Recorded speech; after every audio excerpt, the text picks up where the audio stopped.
Ministro, gracias por recibir a BCR News en su despacho, muy amable. No, al contrario, un gusto que estén aquí con nosotros.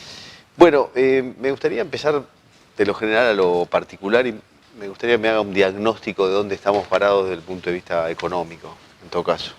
Bueno, la economía ha sufrido cambios muy importantes a partir de lo que fueron las PASO. Cuando uno mira la economía hasta el 9 de agosto, era una economía que venía empezando un proceso incipiente de recuperación, muy heterogéneo, pero ya teníamos indicadores que cuando hoy uno los mira con nostalgia, ¿no? Sí. Digo, hasta julio contra junio mejoraba, habíamos empezado a tener los primeros indicadores de crecimiento interanuales, muy bajos todavía, no difundidos a todas las actividades que estaban sí desacelerando la caída y otros que estaban ya en términos positivos. Teníamos 2 meses seguidos de recuperación del salario real y una inflación a la baja. Si usted recuerda, agosto ya teníamos la proyección de una inflación por abajo de 2 y el mes de julio habíamos tenido una inflación mayorista de 0,1. Riesgo país perforando los 800 puntos básicos y en baja, en un proceso de baja que estaba empezando a notarse en la tasa de interés local, con un mercado que empezaba a moverse un poquito más y en general todos los indicadores de ventas de mercado interno de los meses, te diría, mayo, junio y julio, eran todos los meses uno mejor que el otro, ¿no? Veíamos un proceso. Ese proceso se vio de alguna manera roto o interrumpido por lo que fue la elección, las PASO. Cada uno hará la valoración subjetiva, para nosotros tiene una, cambió las condiciones políticas, no hubo ningún hecho económico entre el viernes y el lunes que cambie las condiciones, fue el hecho político de la elección. Y la elección lo que generó es que el riesgo país y la desconfianza hacia la posibilidad de que el kirchnerismo o Fernández sea presidente a partir del 10 de diciembre hizo que el riesgo país aumentara, pasamos a un riesgo país de casi 2.000 puntos, que llevó el tipo de cambio de un valor estable que venía casi 3 meses entre los 45 y 46 pesos, a un valor de 60 y eso tuvo impacto fuertemente sobre la estructura de precios. Hubo como un descalce entre lo que ve el mundo de la Argentina y lo que ven los argentinos de lo que no fue solamente lo que ve el mundo, es lo que también vieron muchos argentinos, sí, claro, que de alguna manera tuvieron que tomar acciones en términos de lo que fue frenar procesos de inversión, estar un poco más a la expectativa y el mundo claramente no cerró. Piense esto, una semana antes de las PASO hicimos una renovación de bonos y LECAPs en el mercado interno, sí, de casi el 90% de la renovación. La primera renovación después de las PASO se renovó el 5% de los títulos, o sea, no solo era la mirada que hicieron los externos, los mercados son binarios y a veces ajustan inmediatamente. El viernes nos daban chances de reelección, el lunes parecía que no teníamos chance y eso fue lo que corrió el mercado, pero también los jugadores internos, el mercado interno también de alguna manera generó esa desconfianza con respecto a lo que podría venir. Si usted mira, lo que pasó es que se ajustaron el valor de los activos a lo que era el valor de los activos en el último periodo de Cristina Fernández. O sea, cayeron casi a más de la mitad. Eso no solo cerró el mercado de financiamiento para el sector público, sino también para el sector privado, y nos obligó a tomar una serie de medidas que no quisiéramos tomarlas porque van en contra de lo que nosotros, del programa que nosotros veníamos llevando, pero que nos permitía, porque tenemos la responsabilidad de gobernar la Argentina, nos permitía de alguna manera poder equilibrar y mantener la economía y tratar de dar y garantizar la gobernabilidad hasta por lo menos el final de nuestro primer mandato. Hace poquitos días, hablando con el ministro Dietrich, le preguntaba, y le repito la pregunta a usted, Dantes, ¿qué pasa con Argentina? Olvidémonos de este proceso o de este tiempo presidencial, incluso del anterior. ¿Qué le pasa a la Argentina que trae 5, 6, 7 décadas de una decadencia que se corta por momentos, pero por periodos breves y que viene con problemas desde hace tanto tiempo? ¿Qué es lo de fondo? ¿Cómo usted lo analiza? Pero ya saliendo de la coyuntura pura. Creo que lo de fondo en las últimas décadas, la clase política no ha logrado consensuar con el resto de los actores sociales un modelo de crecimiento de economía política que garantice la creación vigorosa de empleo formal y el crecimiento de la inversión. Nosotros hemos generado una situación de baja tasa de inversión, una baja tasa de productividad es obligado que cada día nos cerremos más, no hemos generado una economía abierta, integrada al mundo y estable. Las crisis macroeconómicas recurrentes por ausencia de políticas consistentes entre el corto y el mediano plazo, en función del equilibrio presupuestario, en función del equilibrio con respecto y la consistencia de la política monetaria con la política fiscal, el hecho de tener poca transparencia y poca competencia en los mercados, nos ha llevado a lo que nosotros, o lo que uno observa, un equilibrio de economía política muy mediocre, donde Argentina tiene un problema de generación de empleo, no del 2011 en adelante, lo venimos arrastrando de hace años, y inclusive en las épocas en que crecemos mucho generamos poco empleo, porque tenemos un mercado de empleo formal de 6 millones de habitantes, pero tenemos 4,5 millones de argentinos que trabajan y no tienen ningún tipo de derecho. Entonces hemos generado un mercado informal que en las últimas décadas no hemos podido perforar el piso del 25 o 30%. Entonces creo que no hemos logrado construir un consenso que nos permita tener una macroeconomía estable y generar cambios estructurales que nos permitan crecer y crecer sostenidamente a lo largo de varias décadas. Yo le doy un dato. Del 83, del regreso a la democracia, como hubo una especie de pacto social o acuerdo político implícito de la democracia, recuperar la democracia, que nunca más los golpes militares, el respeto por los derechos humanos, y en eso hemos sido exitosos, ¿no? Venimos ininterrumpidamente, a pesar de las sucesivas crisis, a nadie se le ocurriría hoy que la variante militar o romper el ciclo democrático sería una salida de alguna manera posible en Argentina. Lo mismo que se ha dado con respecto al valor que le damos a los derechos humanos. Sin embargo, no nos hemos puesto de acuerdo en ese mismo acuerdo, no lo pudimos llevar a la economía. Del 83 hasta ahora le sacamos 13 ceros a la moneda. Argentina es un país que no tiene moneda.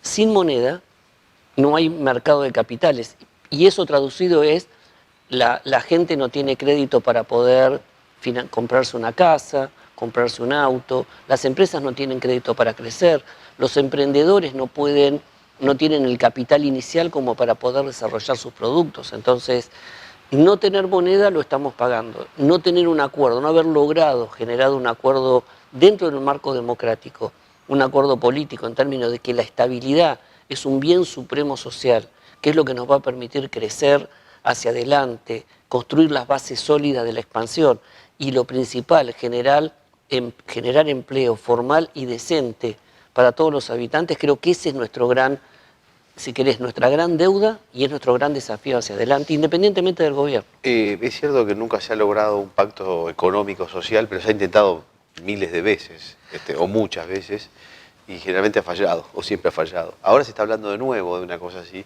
¿Qué debiera hacerse de distinto para que finalmente funcione? Si es que funciona esa herramienta final, de alguna manera, ¿no? Nosotros, desde que asumimos el gobierno, estamos planteando tener un acuerdo con las distintas fuerzas políticas y sociales. Y lamentablemente no lo hemos conseguido. Lo intentó Macri cuando asumió y tuvo un diálogo. Después de la elección del 2017 intentamos construir los consensos políticos, y hace menos de 3 meses lanzamos al menos 10 puntos básicos sobre la cuestión económica, que lo que queríamos era generar el consenso en la clase política. Y no te estoy hablando de cuestiones que hacen a la direccionalidad de la política en temas muy específicos, porque cada uno tiene la libertad de tener opiniones distintas, pero creo que hay países en los cuales el equilibrio presupuestario, tener cuentas sanas, no utilizar el Banco Central como una fuente permanente de financiamiento, cuidar la moneda, tener una mirada con respecto a las exportaciones, la transparencia de las reglas de juego, son las cuestiones básicas que construyen y es el consenso básico que nos permite tener una economía estable. Y lamentablemente esos 10 puntos, que lo apoyaron muchos de los sectores empresariales, que hubo algún tipo de cierto consenso también con la CGT, no lo logramos con las fuerzas políticas. ¿Qué pasa con los industriales que parecen estar enojados en estos días? Hemos visto algunas actitudes de alguna tirantez con el gobierno.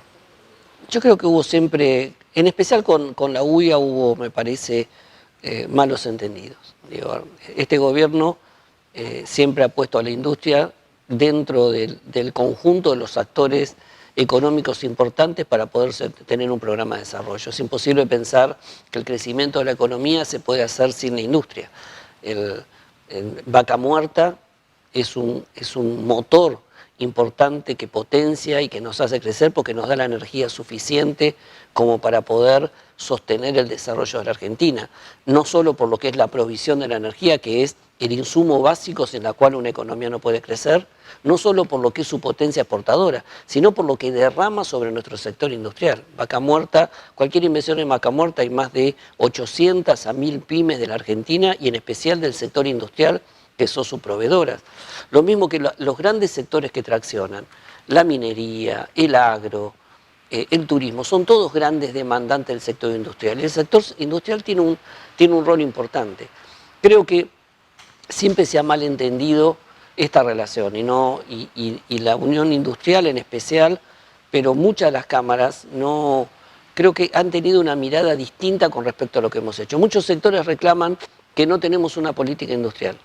Claramente, si la política industrial es un país cerrado, si la política industrial es un país subsidiado, si la política industrial es querer tener discrecionalidad para elegir quiénes ganan y quiénes pierden, a qué precio tienen que vender, a qué precio tienen que comprar y cuánto tienen que ganar, claramente no tuvimos una política y no vamos a tener una política industrial en ese sentido.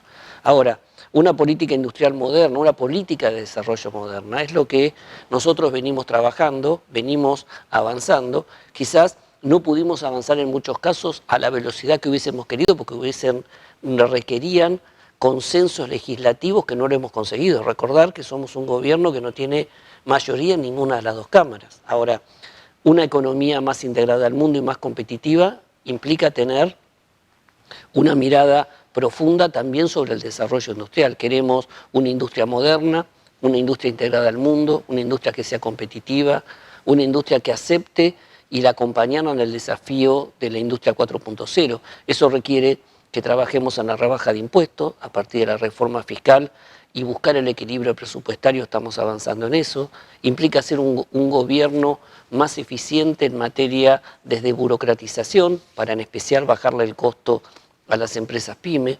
Implica trabajar en especial sobre la estructura de costos que impacta sobre el sector empresarial y eso implica mayor infraestructura, mayor integración en materia de utilización de distintos modos de transporte, el tren, el avión, la carretera.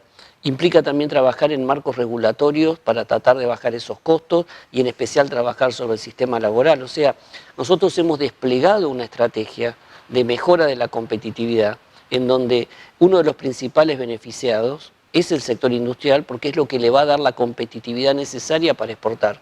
Hemos disminuido y mejorado todo lo que tiene que ver con las regulaciones que hacen nuestro proceso de integración. Eliminamos todos los tipos de restricciones que había para la exportación y estamos trabajando en la rebaja de los costos de importación para poder mejorar la calidad de los insumos que utilizamos en nuestras exportaciones.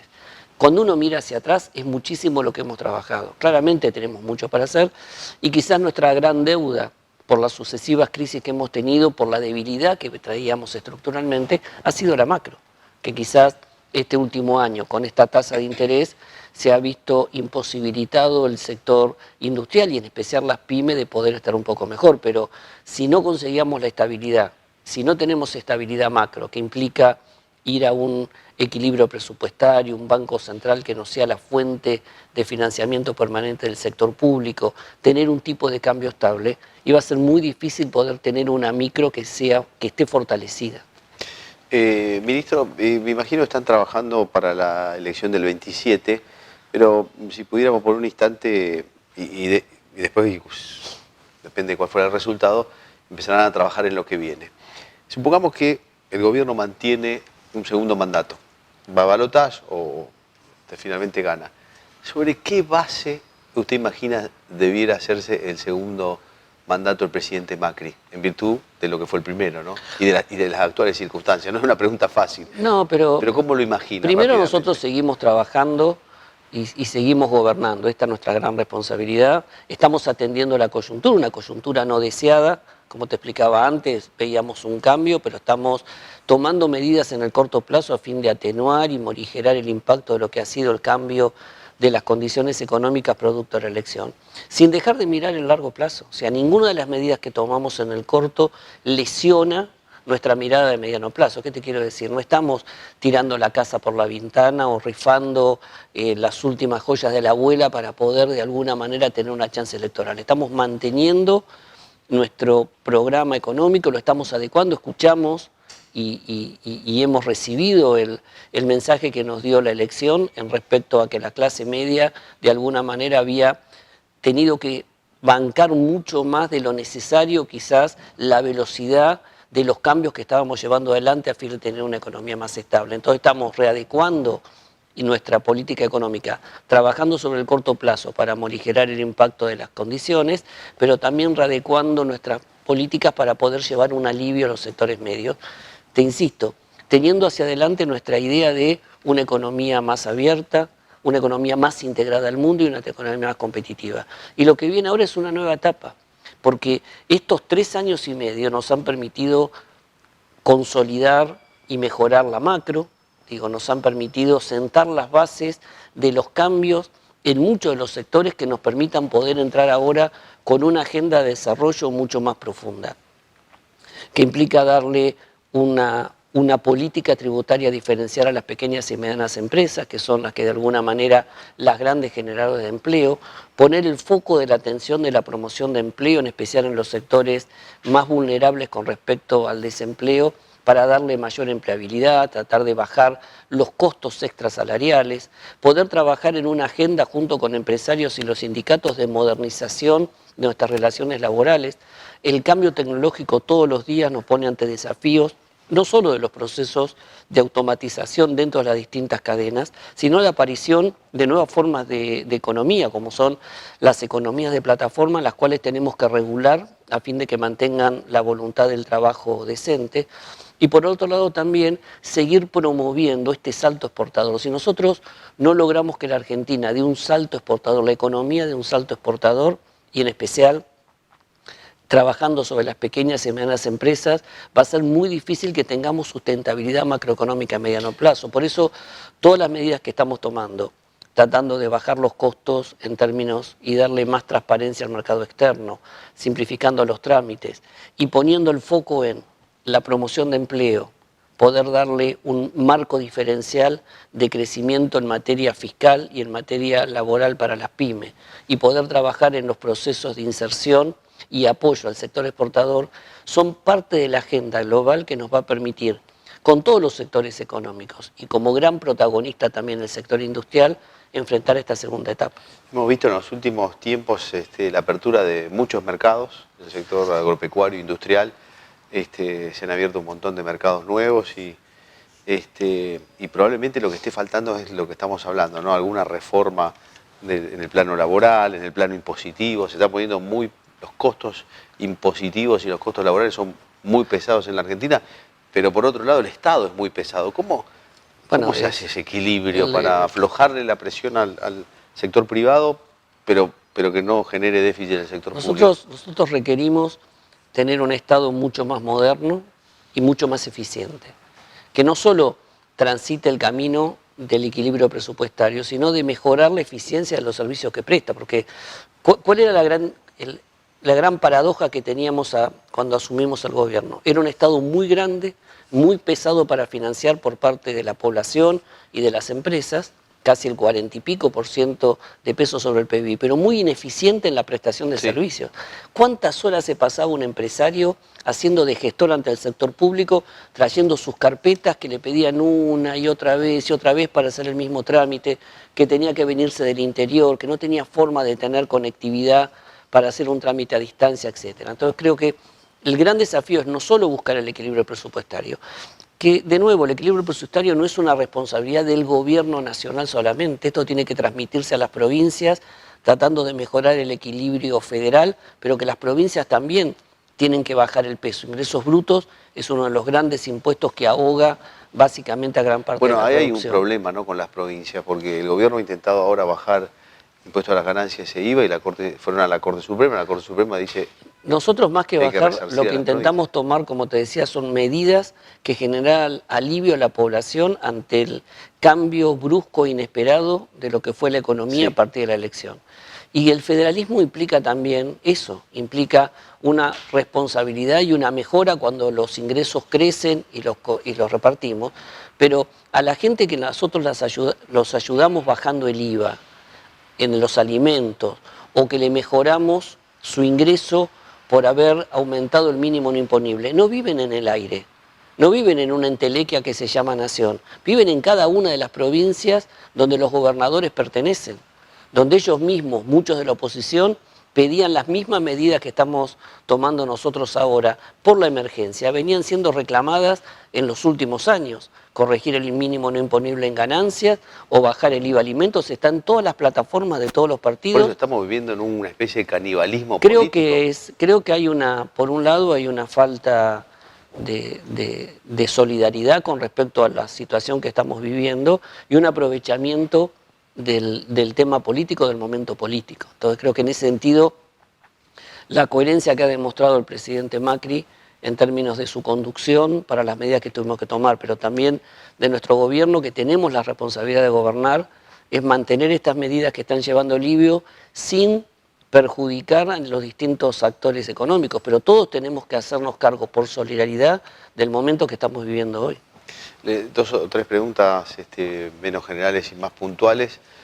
Al momento que salga la nota, probablemente el presidente Macri haya hecho en Tucumán, donde está en estas horas, haciendo anuncios sobre biocombustibles. ¿Puede ser eso o no? Sí, estamos anunciando la prórroga de la ley de biocombustibles hasta finales del 2023, cuando la ley permite en uno de sus artículos que podamos extender el plazo por unos años. Estamos dando una prórroga para poder discutir fuera de este marco, de este proceso electoral, con los sectores del interior, en especial con las provincias de Jujuy, con las provincias de Tucumán, cómo podemos darle potencia a este sector para darle más elementos de competencia para los distintos sectores. Vos sabés que la ley de alguna manera trabaja sobre los temas de bioetanol y que está referido tanto al tema del maíz, aquellos que vienen del azúcar, entonces tenemos que de alguna manera contemplar ese impacto que tiene regional para que vayamos a un mercado que quizá que tenga un poco más de competencia, que sea de una competencia más abierta. Pero para eso tenemos que darle tiempo al sector, por eso lo importante es con esto le estamos dando una garantía de previsibilidad hasta el año 2023 para que puedan realizar las inversiones o amortizar las inversiones que han realizado, y también nos da el tiempo fuera del ámbito de un año electoral de poder discutir junto con los sectores el año que viene quizás reformas al marco de ley para que le permitan dar mayor competencia a este mercado. ¿El sector agroindustrial se generó alguna tirantez por la eliminación del diferencial de exportación entre el poroto y la harina? ¿Con eso va a haber alguna novedad antes de...? No, eso creo que era un tema que generaba rispideces entre el sector productor y el sector de la industria. Era algo también que nos impedía la exportación mucho más abierta en muchos mercados. Recordad que tuvimos un antidumping que todavía lo estamos discutiendo por el tema de subsidios en Estados Unidos, hemos tenido problemas en el mercado europeo. Con esto hemos eliminado ese diferencial, pero hemos eliminado una de las principales causas que a un sector que es netamente exportador le permitía poder ingresar a mercados tan importantes como es el mercado de Estados Unidos y Europa. Por último, la relación con Brasil a partir del acuerdo del sector automotriz parece estar bastante estrecha. ¿Qué otras cosas vienen con Brasil? No, nosotros con Brasil hemos logrado ya en la presidencia de Temer, pero mucho más afianzado en términos de lo que es el modelo hacia el cual queremos avanzar con la presidencia de Bolsonaro. Estamos trabajando, por un lado, en modernizar lo que es el Mercosur. El Mercosur ha tenido una estrategia en los últimos 10 o 12 años errada, a nuestro entender, en términos de cerrarse sobre sí mismo, y eso ha demostrado que no solo no nos ha permitido poder crecer, sino ha aumentado la falta de productividad que tiene gran parte de nuestros sectores productivos. Estamos en un proceso de mayor integración al mundo, hemos cerrado el acuerdo con la Unión Europea, tenemos una agenda muy dinámica en materia de negociaciones hacia adelante, y por otro lado queremos modernizar la forma en la cual tomamos decisiones y las propias instituciones de Mercosur a fin de darnos más agilidad como para poder tener una respuesta más rápida ante un mundo que cambia todos los días. El mundo en el cual hoy estamos viviendo no es el mundo del inicio del Mercosur, ni siquiera el mundo de los 2000, cuando la OMC parecía que estaba en pleno esplendor. Hoy la discusión entre multilateralismo y las peleas o esta pseudo guerra comercial entre Estados Unidos y China, la idea de que la relación bilateral debería de alguna manera estar por encima de la relación multilateral, hacen que muchos temas que no eran cuestionables hace unos años hoy de alguna manera están en discusión. Por lo tanto, tenemos que tener un Mercosur mucho más dinámico, mucho más ágil, mucho más flexible, que nos permita poder responder ante estos cambios, las oportunidades que este mundo bipolar en el cual estamos sumergidos entre la relación de China y Estados Unidos nos permite construir para poder crecer. La Unión Europea creo que va a ser un antes y un después de lo que es nuestra relación y nuestro proceso de integración al mundo, aprovechar la potencialidad de mercados como los mercados del mundo árabe, como es el continente africano, en los cuales la región no ha tenido una fuerte inserción, y también aprovechar la potencialidad de mercados que vienen creciendo en los últimos años, lento, pero consistentemente, como es el mercado de América Latina. Muchas gracias, ministro, muy amable. No, al contrario, muchísimas gracias a ustedes.